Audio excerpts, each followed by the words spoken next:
नमस्कार सर, मेरा नाम राजू है। बहुत से लोग मुझसे ये पूछते हैं कि राजू मैं पैसा इन्वेस्ट कर रहा हूँ, पर यदि मैं ना रहूं तो ये पैसे का क्या होगा। तो मैं उनके लिए कहता हूँ सर, जो आपके पास स्टेटमेंट आता है 1 तारीख को सारे म्यूचुअल फंड जिसमें हैं अवेलेबल, उसका आपको एक प्रिंट आउट निकालना है और अपने फाइल में रख के अपने फैमिली मेंबर्स को बता के रखना है कि आपने यहाँ पैसा इन्वेस्ट किया है। क्योंकि मार्केट में ये देखा गया है कि पैसा तो इन्वेस्ट कर दिया पर उनको लेने वाला, क्लेम करने वाला कोई नहीं है, तो वैसा पैसा वहीं पे पड़ा रह जाता है। आज भी बॉम्बे स्टॉक एक्सचेंज में ऐसा काफी सारा पैसा पड़ा हुआ है जिनका कोई क्लेम करने वाला नहीं है। तो ऐसे स्थिति में आप प्रिंट आउट लेके रखेंगे और अपने फैमिली मेंबर्स को बता के रखेंगे। दूसरा काम यह करना है कि आपके जो अकाउंट से पैसा कट रहा है म्यूचुअल फंड में, उसमें अपनी वाइफ को ज्वाइंट होल्डर बना के रखेंगे। इनकेस मान लो कि मेरे साथ कुछ हो जाता है तो मैंने सारा इन्वेस्टमेंट ज्वाइंट अकाउंट से किया है, तो मेरे नहीं रहने पे पैसा जब उस अकाउंट में आएगा तो उनका हकदार हमारे नॉमिनी ही होंगे। तो आपके अकाउंट में अगर ज्वाइंट होल्डिंग नहीं है तो कभी फुर्सत में आप इसको ज्वाइंट अकाउंट बना लेंगे,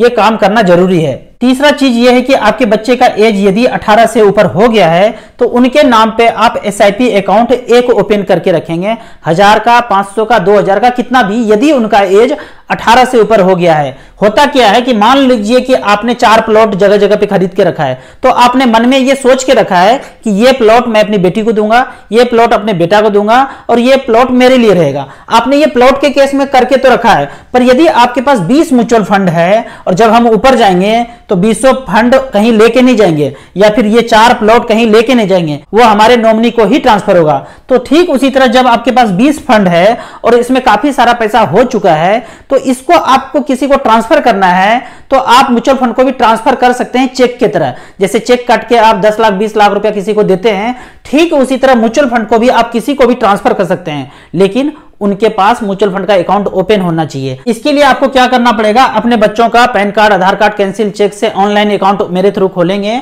और जो पैसा है आप उसको सोच के रखेंगे कि ये पैसा किनको ट्रांसफर करना है। ऐसा करने के लिए आप बाद में एक विल बनाएंगे कि ये पैसा उनको ट्रांसफर होना चाहिए, ये पैसा इनको ट्रांसफर होना चाहिए। तो इस तरह से विल बना के जाएंगे, ये सारे का सारा पैसा नॉमिनी को ट्रांसफर हो जाएगा। अभी रिसेंटली एक अनहोनी हुआ तो इन्वेस्टर को इधर उधर ना जाने के बजाय उन्होंने मुझे कांटेक्ट किया और मैंने सारा पैसा रिडीम किया और उनके अकाउंट में आ गया।